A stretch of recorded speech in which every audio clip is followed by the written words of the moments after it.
آج کی ویڈیو میں ہم آپ کو زندگی کے جھوٹ اور موت کے سچ ہونے کے بارے میں بتائیں گے۔ اگر آپ جاننا چاہتے ہیں تو یہ ویڈیو مکمل دیکھیے گا اور ہمارا YouTube channel teaching house subscribe کر کے بیل آئیکن ضرور دبا دیں۔ آج تو بھول گیا ہے فرق حلال کا حرام کا، کس کے لیے یہ پیسہ کما رہا ہے؟ ہر ماہ سود لینے تو خوشی سے جاتا ہے، کس منہ سے تو اللہ سے دعا کرتا ہے؟ کون سی مٹی ہے تیرے اندر؟ یہ کون سی عاجزی ہے تیری؟ دھوکہ نہ دے خود کو، تو اپنی نفس کا غلام ہے۔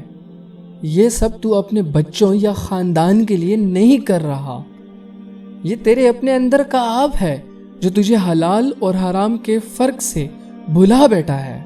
یہ سب باتیں کر کے تو لوگوں کو چپ کروا دے گا۔ یہ تو انہیں سنا جو تیرے رنگ کو نہیں سمجھ سکتے، انہیں جو تجھے سیدھا اچھا انسان مانتے ہیں، انہیں جن کا تجھ پر زور نہیں، انہیں جو تجھے کچھ اچھا مانتے ہیں، انہیں جو تیرے کہے کے علاوہ کچھ اور مان نہیں سکتے، انہیں جن کو تیری رگ رگ پہ اعتماد ہے۔ مگر وہ جو خالق ہے، جو حق ہے، جو سچ ہے، وہ سب جانتا ہے، جسے تو بھول بیٹھا ہے۔ وہ جو تیری ذات کے ذرے ذرے سے واقف ہے، وہ جو تجھے سانس عطا نہ کرے، تو مر جائے تو کیا جواب دے گا؟ تو کیا کہے گا؟ تو کیسے اس دن کا سامنا کرے گا جس میں میزان کا دبدبا ہوگا؟ حق حق سے اور جھوٹ جھوٹ سے پہچانا جائے گا۔ ذرا اپنے اندر جھانک، کیا تو یہ ہے تیرا غلیظ سچ؟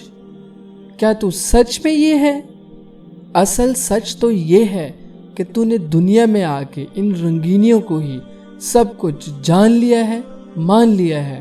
یہ سب تیرے لیے سب کچھ ہے، تو بھول گیا ہے تیرا مقام، تیرا مقصد۔ اے مومن، تیرا شمار تو اشرف المخلوقات میں ہے، تیرے لیے ہی تو دین کو قرآن میں مکمل کر دیا گیا تھا۔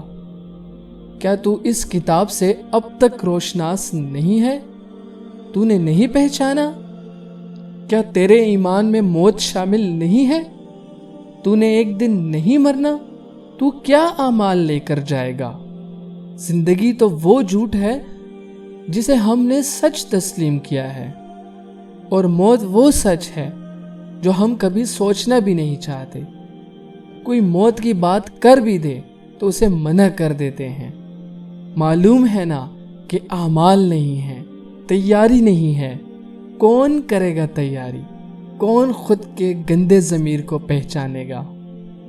یہ آج جو تو پیسوں کے لیے بھاگ رہا ہے، کبھی مجھ سے جھوٹ تو کبھی خود سے جھوٹ، دھوکے میں لت پت، فریب کے دائرے میں گھیرا ہوا، اٹھا خود سے یہ گناہوں کی دھول، پاک کر اپنے ضمیر کو، اپنے دل کو، اپنی سوچ کو، اپنے اعمال کو، غیرت کر اور خود کے گند کو تسلیم کر، اور پھر میرے رب کے آگے، میرے خالق کے آگے جھک جا، حاصل کر لے اس کی رضا۔ بے شک وہ معاف کرنے والا، نہایت رحم کرنے والا اور بخشنے والا ہے۔ وآخر دعوانا ان الحمدللہ رب العالمین۔ امید ہے آپ کو ٹیچنگ ہاؤس کی ویڈیو ضرور پسند آئی ہوگی۔ ہمارا چینل سبسکرائب اور شیئر ضرور کیجیے گا۔ اللہ حافظ۔